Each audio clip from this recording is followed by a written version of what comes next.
سورہ نصر. سورہ نصر کا تعارف. مقام نزول. سورہ نصر مدینہ منورہ میں نازل ہوئی ہے. آیات، کلمات اور حروف کی تعداد. اس صورت میں ایک رکوع، 3 آیتیں، 17 کلمے اور 77 حروف ہیں. نصر نام رکھنے کی وجہ، عربی میں مدد کو نصر کہتے ہیں اور اس صورت کی پہلی آیت میں یہ لفظ موجود ہے. اس مناسبت سے اسے سورہ نصر کے نام سے موسوم کیا گیا ہے. سورہ نصر کے مضامین.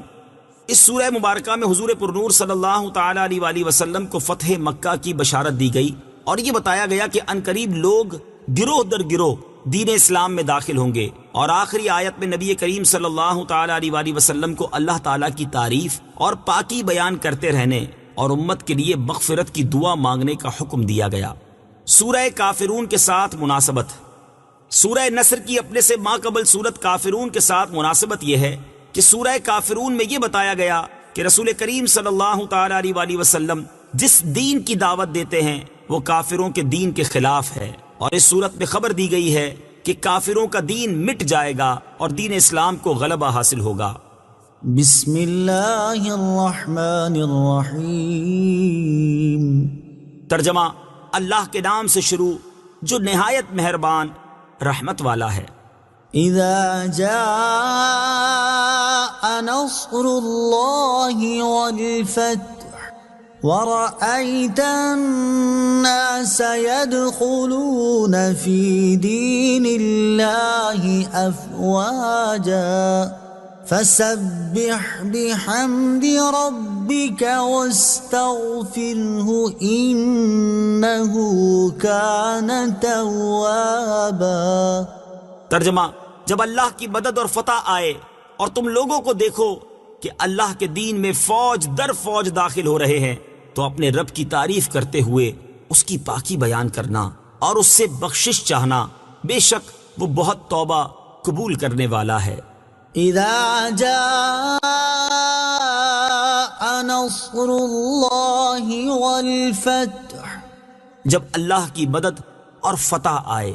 تفسیر صراط الجنان میں ہے اس صورت کا خلاصہ یہ ہے کہ اے حبیب صلی اللہ تعالی علیہ وآلہ وسلم، جب آپ کے دشمنوں کے خلاف آپ کے پاس اللہ تعالیٰ کی مدد اور فتح آئے اور تم لوگوں کو دیکھو کہ پہلے وہ ایک ایک دو دو کر کے اسلام میں داخل ہو رہے تھے اور اب وہ اللہ تعالیٰ کے دین میں فوج در فوج داخل ہو رہے ہیں، تو اس وقت اپنے رب عز و جل کی تعریف کرتے ہوئے اس کی پاکی بیان کرنا اور اس سے اپنی امت کے لیے بخشش چاہنا، بے شک وہ بہت توبہ قبول کرنے والا ہے. یاد رہے کہ اس آیت میں فتح سے اسلام کی عام فتوحات مراد ہیں یا خاص فتح مکہ مراد ہے.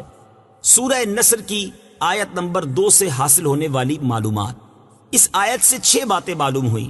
نمبر 1، صحابہ اکرام رضی اللہ تعالی عنہم کی تعداد 5 یا 7 نہیں بلکہ ہزاروں میں ہے. نمبر 2، فتح مکہ کے موقع پر اور فتح مکہ کے بعد ایمان لانے والوں کا ایمان قبول ہوا. اس میں حضرت ابو سفیان، حضرت امیر معاویہ اور حضرت وحشی رضی اللہ تعالی عنہم سب ہی شامل ہیں. نمبر 3، یہ لوگ بعد میں بھی دین پر قائم رہے کیونکہ ان کا دین میں داخل ہونا اس آیت سے ثابت ہے، لیکن دین سے نکل جانا کسی دلیل سے ثابت نہیں. نیز اگر یہ لوگ مرتد ہونے والے ہوتے تو اللہ تعالیٰ ان کے ایمان کو اس شاندار طریقے سے بیان نہ فرماتا. نمبر 4، اس آیت میں غیبی خبر دی گئی ہے. یہ غیبی خبر فتح مکہ کے موقع پر پوری ہوئی اور لوگ مختلف جگہوں سے تاجدار رسالت صلی اللہ تعالی علیہ وآلہ وسلم کی غلامی کے شوق میں گروہ در گروہ چلے آتے اور شرف اسلام سے مشرف ہوتے جاتے تھے. نمبر 5، حضور پرنور صلی اللہ تعالی علیہ وآلہ وسلم کو اپنی زندگی کی خبر تھی کہ فتح مکہ اور ان واقعات کو بغیر دیکھے ختم نہ ہوگی. نمبر 6، رسول کریم صلی اللہ تعالی علیہ وآلہ وسلم کے زمانے میں بڑی سعادت مندی یہ تھی کہ حضور اقدس صلی اللہ تعالی علیہ وآلہ وسلم کی خدمت میں حاضر ہو کر ایمان لایا جائے. فسبح بحمد ربک واستغفر. تو اپنے رب کی تعریف کرتے ہوئے اس کی پاکی بیان کرنا اور اس سے بخشش چاہنا. تفسیر صراط الجنان میں ہے اس صورت کے نازل ہونے کے بعد تاجدار رسالت صلی اللہ تعالی علیہ وآلہ وسلم نے سبحان اللہ و بحمدہ استغفر اللہ و اتوب الیہ کی بہت کثرت فرمائی.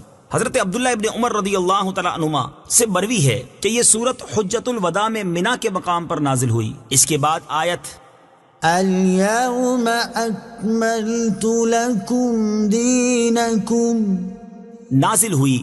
اس کے نازل ہونے کے بعد 80 دن حضور پر نور صلی اللہ تعالی علیہ وسلم نے دنیا میں تشریف رکھی.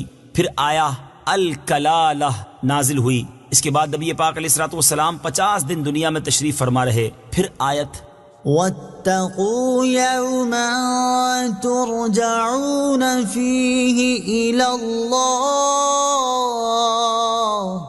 نازل ہوئی. اس کے بعد سرکار دو عالم صلی اللہ تعالی علیہ وسلم 21 دن یا 7 دن دنیا میں تشریف فرما رہے. اس صورت کے نازل ہونے کے بعد صحابہ کرام رضی اللہ تعالی عنہم نے سمجھ لیا تھا کہ دین کامل اور تمام ہو گیا، تو اب رسول کریم صلی اللہ تعالی علیہ وآلہ وسلم دنیا میں زیادہ عرصہ تشریف نہ رکھیں گے. چنانچہ حضرت عمر رضی اللہ تعالیٰ عنہ یہ صورت سن کر اسی خیال سے روئے. مروی ہے کہ اس صورت کے نازل ہونے کے بعد سرکار دو عالم صلی اللہ تعالی علیہ وآلہ وسلم نے خطبے میں فرمایا، ایک بندے کو اللہ تعالیٰ نے اختیار دیا ہے، چاہے دنیا میں رہے چاہے اس کی ملاقات قبول فرمائے. اس بندے نے اللہ تعالیٰ کی ملاقات اختیار کر لی ہے. یہ سن کر حضرت ابوبکر صدیق رضی اللہ تعالیٰ عنہ نے عرض کی، یا رسول اللہ صلی اللہ تعالی علیہ وآلہ وسلم، آپ پر ہماری جانیں، ہمارے مال، ہمارے آبا اور ہماری اولادیں سب قربان ہیں. صدق اللہ العظیم.